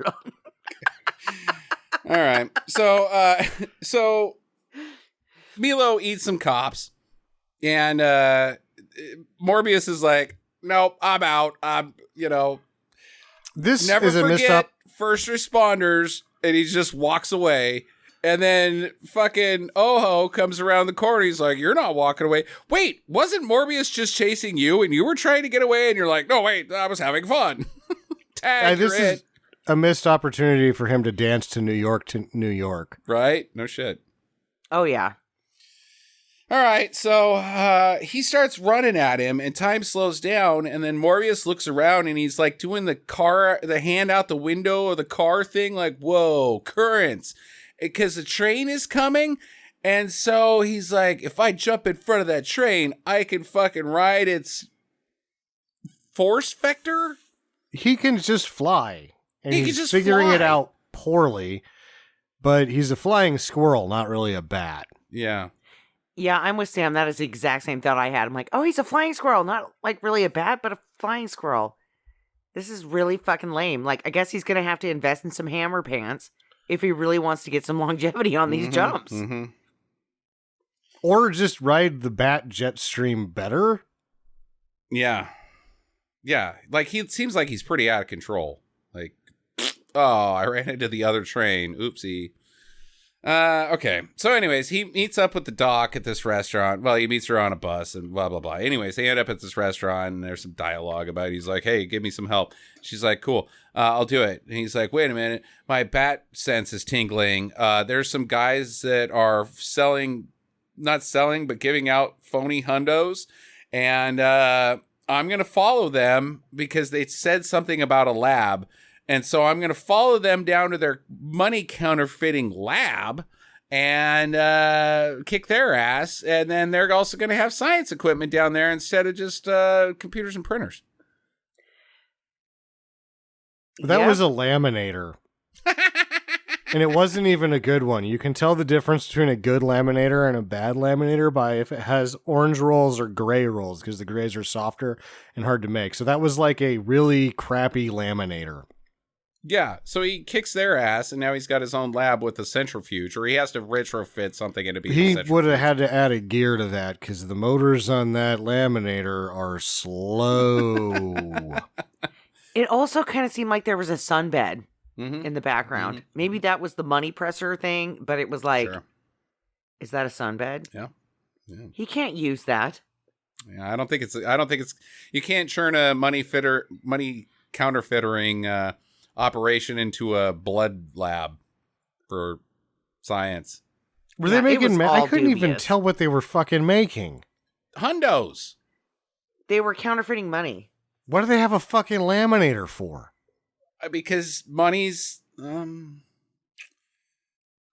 Because they wanted to laminate the first one that came out of the yeah, machine put that it was in the- perfect. And they're put like, it in the little frame. when that happens, we are going to laminate it. Hang it up What's on the that? wall. What's that large format laminator for, guys? Our fishing licenses. You know, a smaller 24-inch encapsulation laminator would work a lot better for that, don't you? We're giving mass fake IDs to underage teens so they can drink beers. Science. Okay, so now he's got a lab, and meanwhile, Milo is upstairs dancing around like a jackass, and I swear to God, he's listening to the song whose lyrics are "Have sex, excel, mooba mooba mooba, poop in your pants." Excel, have sex, mooba mooba mooba, I poop my pants. Yeah. No, once you get good at excelling and screwing, why not just shit your pants? You don't even need to use the bathroom anymore. You're untouchable at that point. Yeah, and this is his montage because he goes from really horrible sweaters that I think are just amazing and I would totally wear because I like that kind of shit to a suit and tie guy. Mm-hmm. You know, before he was like, I gotta wear sweaters, I'm always cold, blah, blah, blah. Now he's like, no, I am hip and on it. And I look at me dance around in my old man shoes. That's what I don't get. And this is what I told Justin when we were watching this. He goes from sweater guy to suit guy with the same old guy sneakers. Yeah. But he's got the overcoat. He's Darkman without the wrapped face. True. Yep. Okay, so he goes down to the bar and he hits on a lady, and the lady guys there are like, "Hey, don't hit on that lady. I'm hitting on that lady." And he's like, "Oh, sorry, gentlemen. I'll just leave then." And they go to kick his ass outside in the street, and he jumps out on top of them from up high and eats them. But that's on CCTV. But here's now.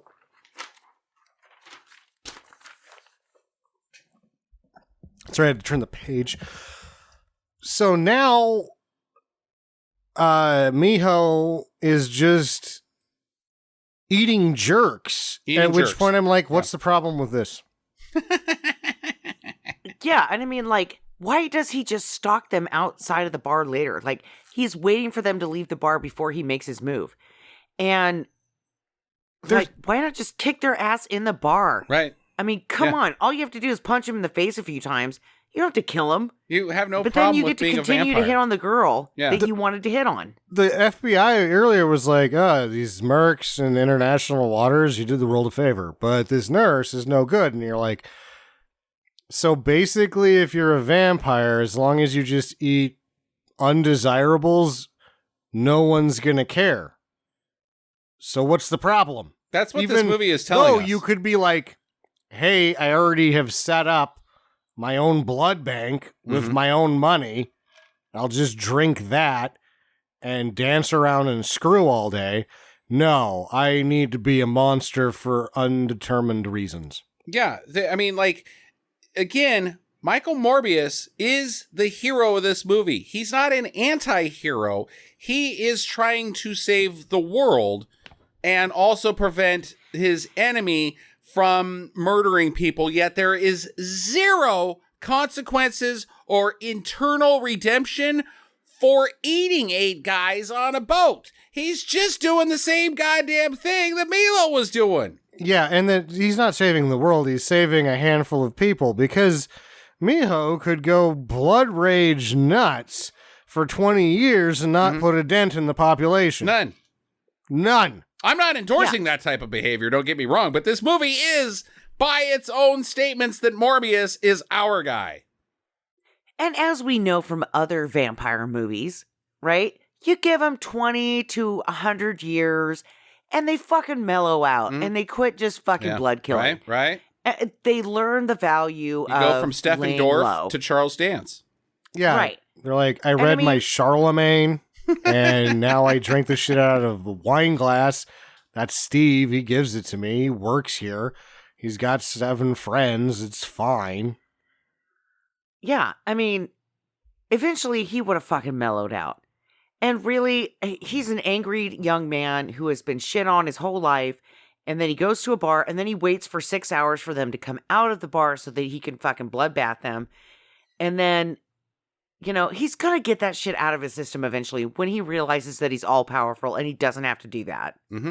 Build a castle, go up on top of a hill, get some ladies that wear typically somewhat see-through black or even spandex, you know, and then just chill out in this big room. Everybody just chills out in this big room and mopes around.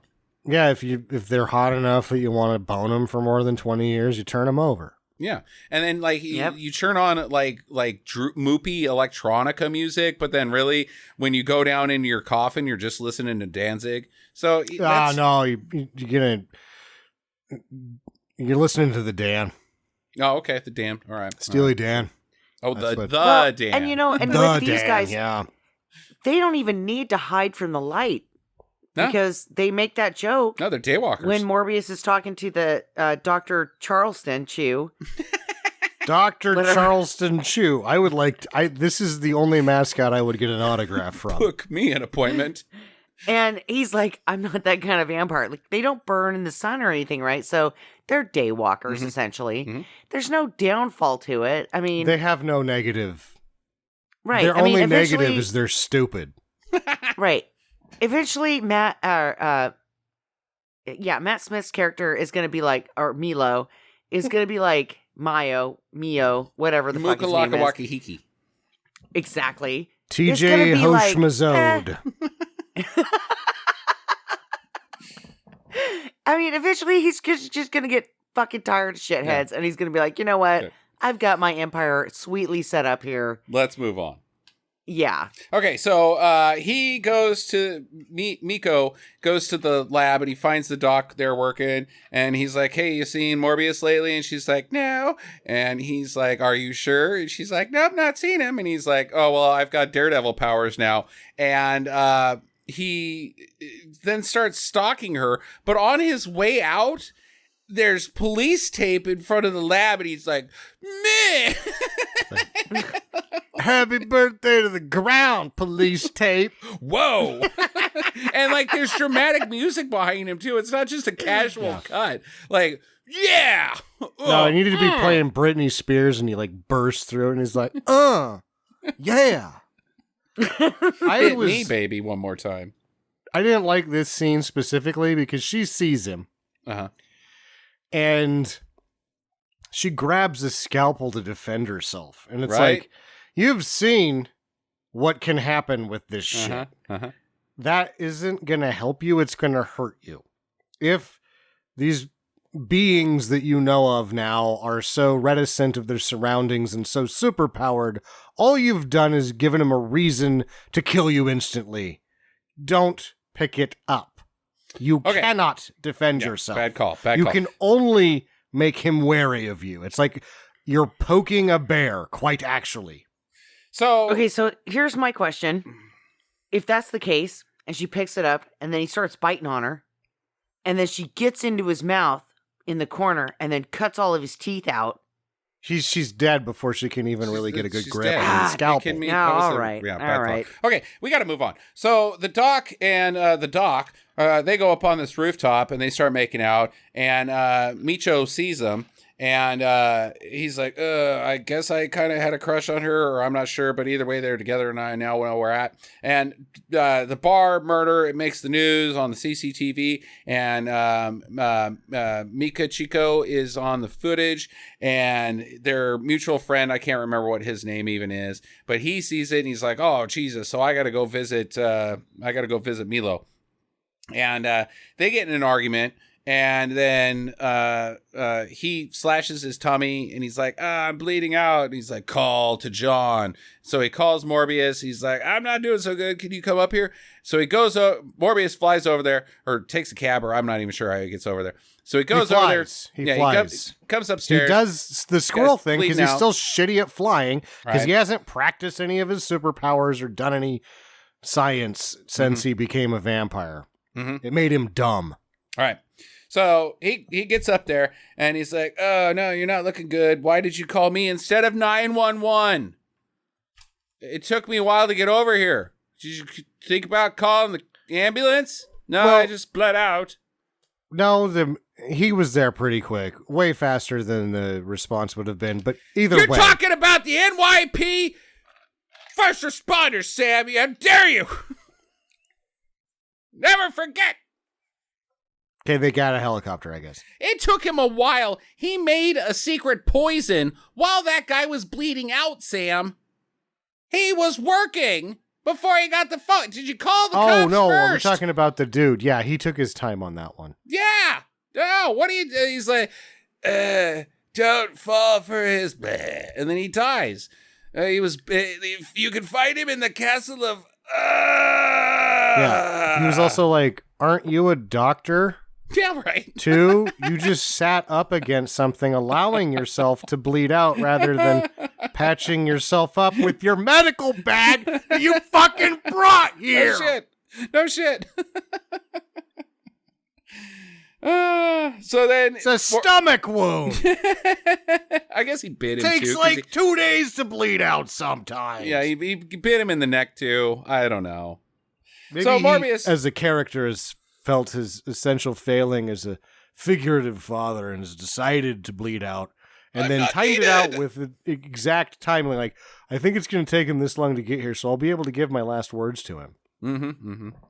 Okay, so Morbius hears that Mukachuka has the dock, and so he flies back over there, but he's too late on her. I guess he bit her or something. I don't know. She's dying.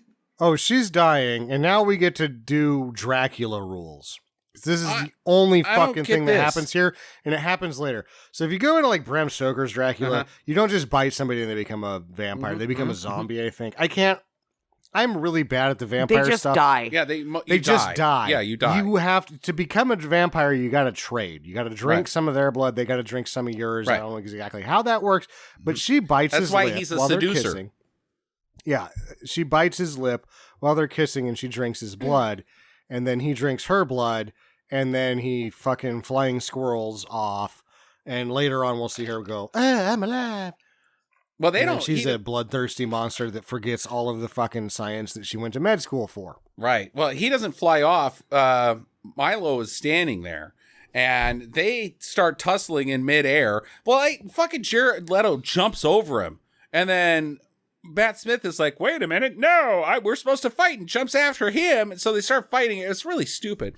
So they fight in there, and they fall all the way through this building. It takes them like goddamn 10 minutes. I don't know how tall this building is. Did you, at this point, were just like, okay, visual effects are happening. I can't tell what's I got no going clue. on. Or why. There's just flashes of light Purple. happening See, in front of me, basically.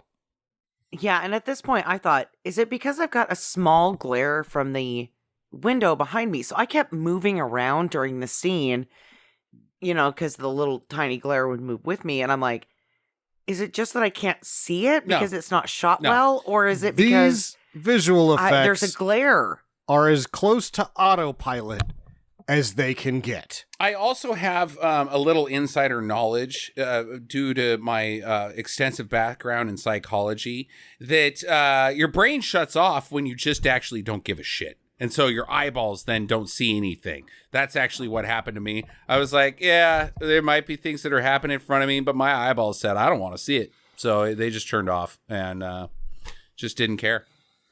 It's called Don't Care at a Eyeballs. Oh my God, that was lame. Now you're lame. Okay, so they end up Shots fired.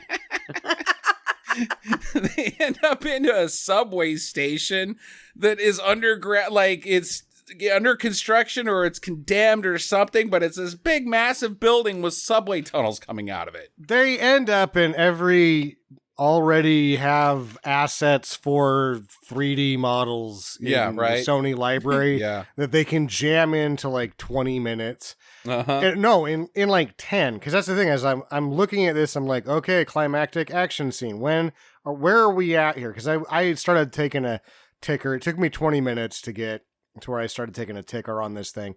So with 21 minutes left, they start their big action scene. And I'm like, oh man, they're only going to fucking push this for like 8 minutes. And I was totally right. It was like 9 minutes and 10 seconds or something. You should give yourself a pat on the back. So Morbius is hanging upside down. He gets tired from doing that. He falls down into some water and then he like starts vibrating the water. And then his bat buds show up. And he's got like 2 billion bats in the subway station with him. And he's like, oh yeah, Matt Smith, you come at me, fly at me. I'm going to stab you in the heart. He's like, bats. No, that's not exactly how it happens. This is exactly how it happens. He throws a bat shuriken. He throws a bat shuriken. He gathers it up, just like Ryu in Street Fighter. Oh! And he bat shurikens him. Shuriken! Bat shuriken! Wait, you're that's like, also your first name. Well, if you're going to bat shuriken, you should bat high shuriken for the finish. Otherwise, you're not doing your combos right. And you should have started with a leg sweep. Yeah, right. Then the fireball, then the Shirayuken.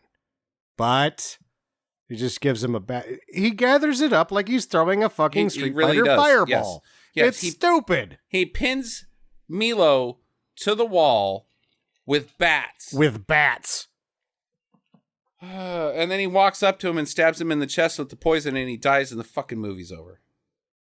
They have like a moment of, but we could have had a conversation and all of this would have been fixed. And he's like, no, I hate the monster I've become. such, like, no wonder Jared Leto loved it. That's why I don't like Jared Leto, is because, like, there's that. Just have a conversation. No, I must be self-deprecating. Yeah, he has very set. He has interests in characters that are very set in the macabre, and it's, it is what it is. Yeah, like he's probably you may a never Poe like fan. the guy. He's probably Poe fan. I'm not a Poe fan. I don't like Poe. I'm not a Poe fan. He probably loves Edgar Allan Poe. Actually, Whatever. I kind of like Edgar Allan Poe because I think there's more there than the macabre. There's a lot of character study in his work. And my father taught me that. There's it's not just the crap that everybody likes. You got to really read about these people and what they're going through in some of the longer works, and you're like, oh. Yeah, so his girlfriends never liked him because he was weird. Neither did Hitler. Fuck both of them. So anyways, the doc comes back to life. Wow. What? Fuck both. Yeah, I'll say fuck Edgar Allan Poe. And if you're like, wow, what? Fuck Hitler? What the fuck? Why am I getting thrown under the bus right now for saying fuck Edgar Allan Poe and fuck Hitler? They both suck. Well, because you kind of tied them together there, dude. Well, that's Edgar Allan Poe is no Hitler, because sir. Sam was saying, oh, you got to understand, his girlfriends didn't like him. Well, neither did Hitler. I was generalizing. I mean, there's a lot more it's there. not a fucking thing. You can't be I read the whole thing. That poor man, his girlfriends didn't like. Maybe because he fucking smacked him around or something. There's lots of reasons not to have your girlfriends like you. Whatever the hardbound 2-volume Edgar Allan Poe, I read all the way through it, and there's actually some really good ideas in there, and there's some really good writing too, and there's a lot of good rhythmic writing, and that's, I think, one of the things that maybe a guy like Jared Leto, who's in a band, really likes about Poe, is that the rhythm is excellent. So you can't just compare Edgar Allan Poe to Hitler, sir. That's bullshit. Okay, good. Yeah, he's got a good beat. Also, girls probably didn't like him because he was fucking cruel or mean. If women don't want to date you, there's usually a reason, and that doesn't mean go fucking storm the goddamn capital of the United States, you fucking incel bastard. No, that's not an excuse. Fuck off with that shit. All right, so movie ends. Doc wakes up, and the post credits begin. We get a brief thing with Michael Keaton that's not even tied to the movie, but then we get a second postscript.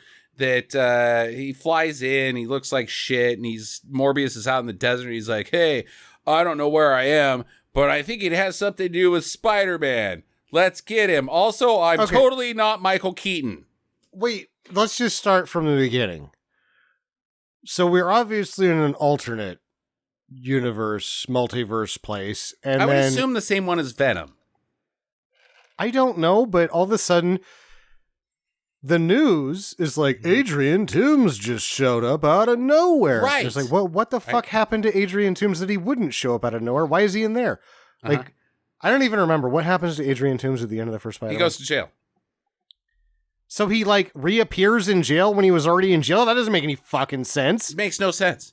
But he appears in... So, that's what I don't understand. Now, wait, the fucking news lady's like, well, he reappeared in a jail cell that he wasn't in before, so it looks like we're going to have to let him out. Let him go! Because the American justice system's like, if you can teleport jail cells, you're obviously fucking innocent.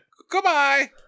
Bye-bye! I don't get it either, because Spider-Man, Tom Holland's in Earth 616, whereas so is Adrian Toomes, and then he teleports. So I don't know if you saw the post credits for Venom. It was a cute little thing where it was like, oh, Venom is going to be in the MCU because of the No Way Home thing. Well, no, he wasn't. He just got teleported back to. He's not in the MCU. So I guess he had to just win a jiu-jitsu championship in his free time. Right, exactly. Tom Hardy. While the MCU's burning trash in a dumpster. So that's what I thought was going on here, is maybe they're all getting teleported in their own place, but then they specifically mentioned Spider-Man. But maybe it's a different Spider-Man. Maybe they're going to fight live Miles Morales or something. It's not even our Spider-Man. Well, actually, it should be, what's his face? Andrew Poofhead. Yeah. Okay. I'd go for that. I'd go for that. Actually, I wouldn't go to that. Jackie, this isn't second grade. Just say. Okay. So what about the fact that Jared Leto, Morbius, is now driving like this very expensive. He's got a Porsche. Or it's a something. $75,000 Audi. It's No, it not was a that Porsche. expensive. No, It was it's a Porsche. I think it was a Okay, whatever. Panamera. I'm pretty sure that he inherited She's driving a passenger Mayo's car. money. No, he inherited Mayo's money. Milo's money. Milo's money. Whoever He's the a fuck that guy vampire. He is. can kill and take all the money. Yeah. And so, like, why the fuck would he want to team up with some low-level Birdman guy? Because of Spider-Man.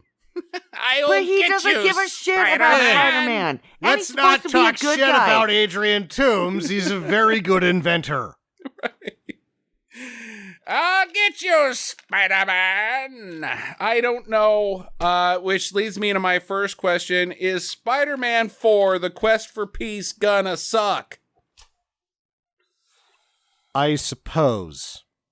I don't think that it may, but I mean, my bigger question on that one is it going to have Morbius in it? Yes, Jackie. Because that is what it's implying honey, is that honey, I'm there's going to a stop you team up. right there.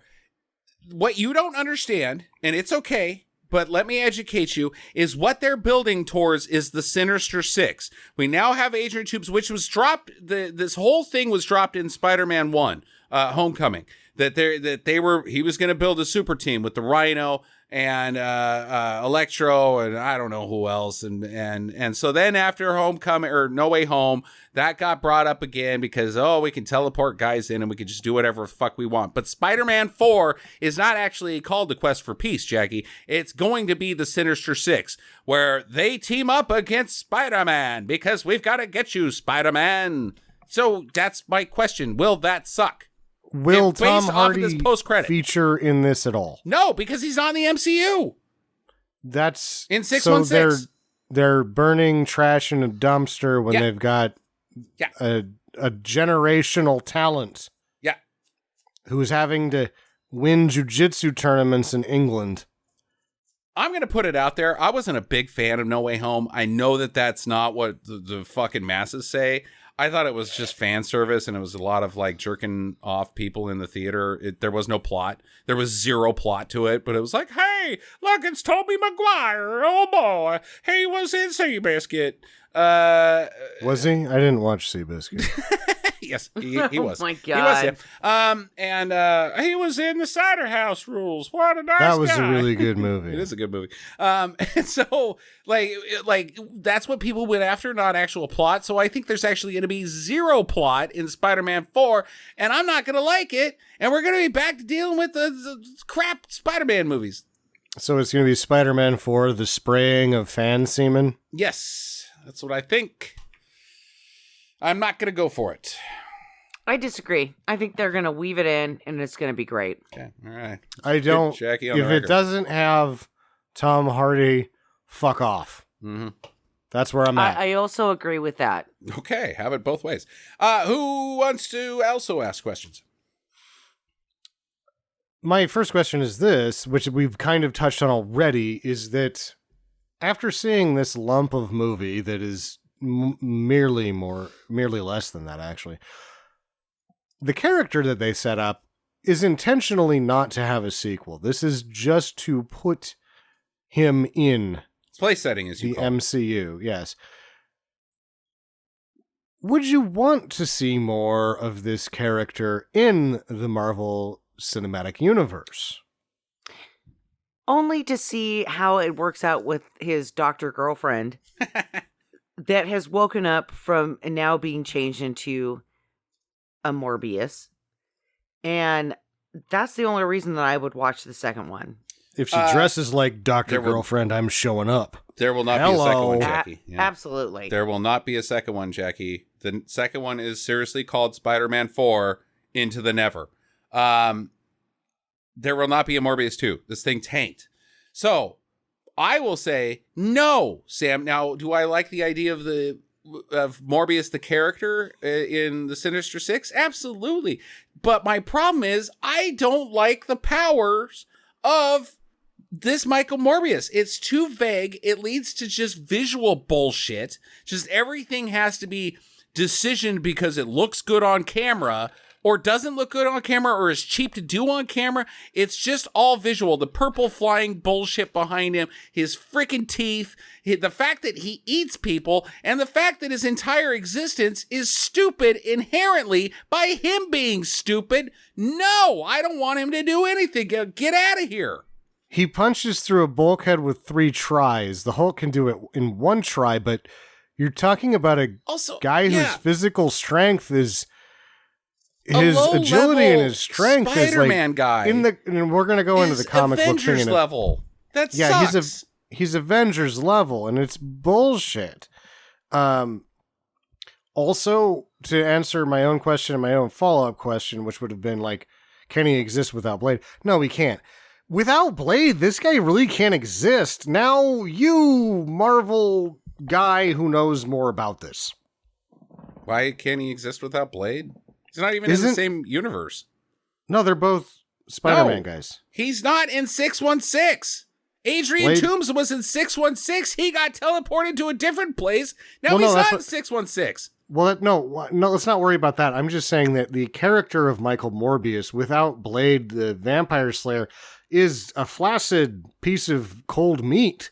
No, it doesn't seem to work. Rarely in the comic run book into world, each other. They rarely run into each other in the comics. Morbius is mostly Spider-Man and Daredevil. He's not a vampire, Sam.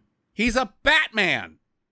Well, I just think that the chemistry of his existence doesn't work without Blade's existence. That vampires don't exist without a fake vampire is where I was going. Is that Morbius where it's at? Is was written like 5 years later or 5 years before Blade. So I'm still just not sure where you're from. Oh, I'm just going for the fact that they don't... Okay, real vampires and fake vampires can't exist, I guess, for me. So that's where I'm good with that. Yeah, I'll check that. Box checked. That's where I was going with that. Like, you have to show your ID to Blade, like, oh, okay, your vampire card. All right, I see that I thought they had a team up. Yeah, I'm sure that they did at some point, but it's not like they're rounders. Morbius is a Spider-Man guy. And they're both crap. They're both like... These are guys that the Punisher kicks the shit out of without any effort. That's the other thing we have to remember in the comic book universe, which is a more interesting place, is that these are...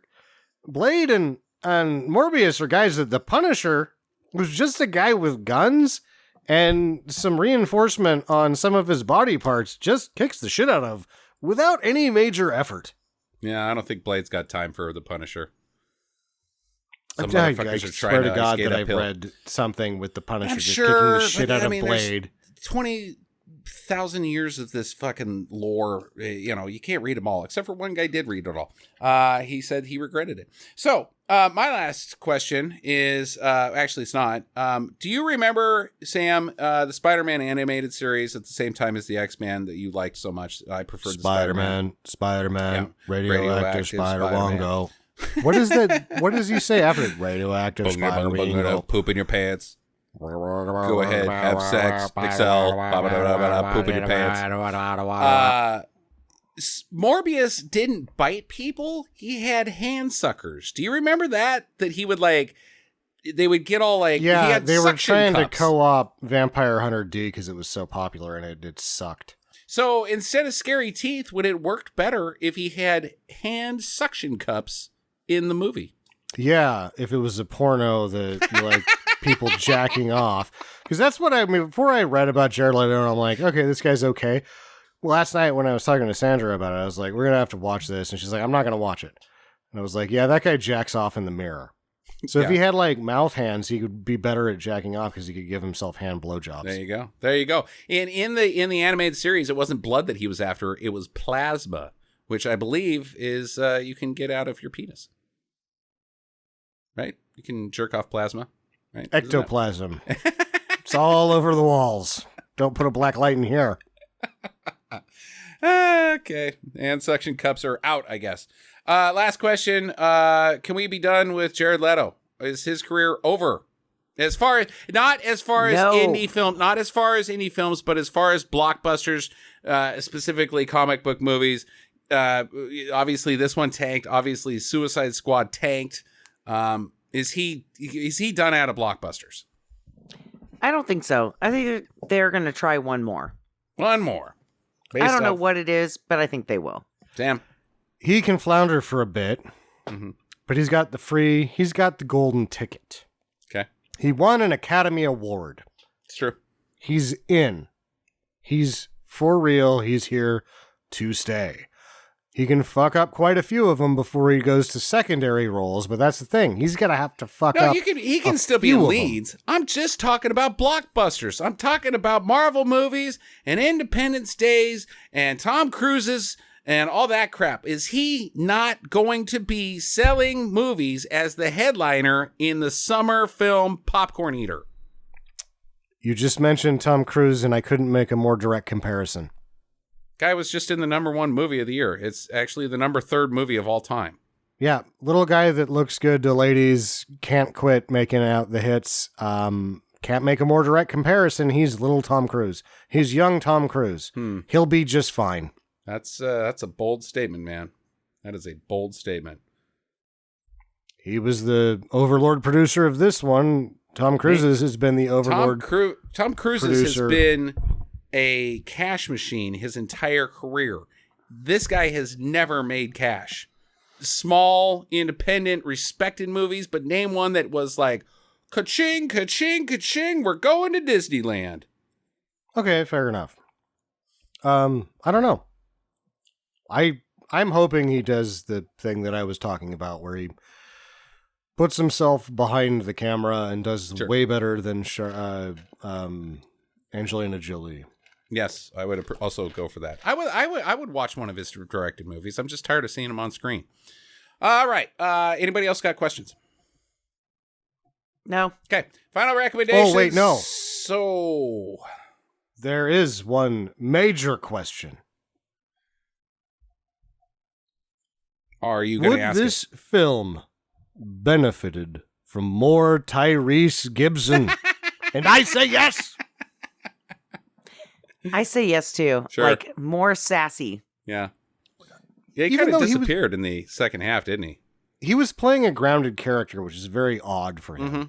But because he was playing a grounded character, I really wanted him to gumshoe the whole movie. Like, had this been sort of the same story with better dialogue writing, and him being the point of view character, this could have been a really meaty dialogue, like a really meaty detective picture involving vampires. It would have been really cool to watch. Yeah. Yeah, that would have been really cool. I like that idea, Sam. I really like that idea. That's too bad. It's too bad. But instead it had to be visual bullshit. God damn it. Okay. Stuff that was on the shelf. We'll just grab this off the shelf, put it in here. We're mailing this one in. Final recommendations. I'm going to start with Jackie. 2. What? My 9-year-old was Your 9-year-old. he thought it was tops. I was entertained enough to watch it in the spirit of the MCU, but as an independent film by itself, no. Okay, that's what we should. All right, maybe we need to clarify the rules of do's and don'ts. Watch the entire MCU. Do. Watch Morbius. Don't. Sam.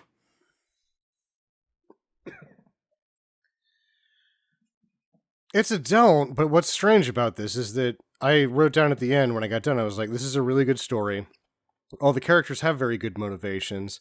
The shooting, which the general principal photography was done very well. The VFX were crap and god-awful. And the editing was horrendous. The sound was amazing. I listened to it on holographic headphones. It was like, wow, this could have been an amazing cinematic experience. But the execution and the post-production on this is just... Yeah. It's not even ham-fisted. It's like I left bologna in the sun and then I gave it to you to eat, and you have to eat it because you're supposed to eat it. It is awful. It is not worth a second of your time. No. Synthetic Michael Keaton at the end. I wanted to throw a shoe at the TV. Not so much you, Sam. The TV actually was the focal point of my anger at that point. I was just like, that is a slap in one of the greatest actors' faces of all time. This post-production blows because you guys didn't have a fucking clue what you were doing.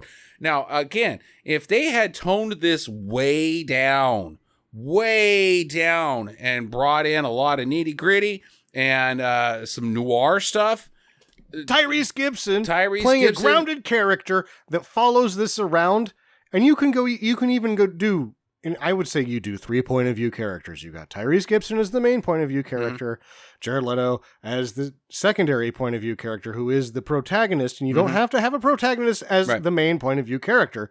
Yeah. And the antagonist, Matt Smith, as the antagonist. This is another point of view character. You have a really good crime film. I think that's all of a sudden a really good vampire film. Yeah, but not for my 9-year-old son. Make it R-rated and heavy on the dialogue, heavy on the frickin' just, looking good and being cool rather than fucking bullshit visual effect crap fights. Yeah, you would have had something. Morbius would actually be something we're talking about tomorrow, not this. Instead, you have nothing but regrets, Marvel. So for me, it's a do not. I didn't like it. It was everything I didn't want to see in a goddamn movie.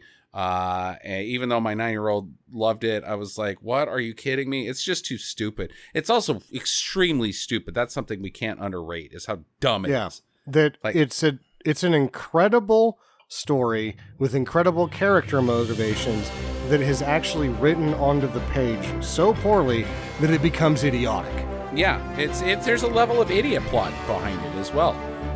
So yeah, don't for me. So that's our episode. I'm off next week because I'm actually gonna be in Boise visiting with Sam.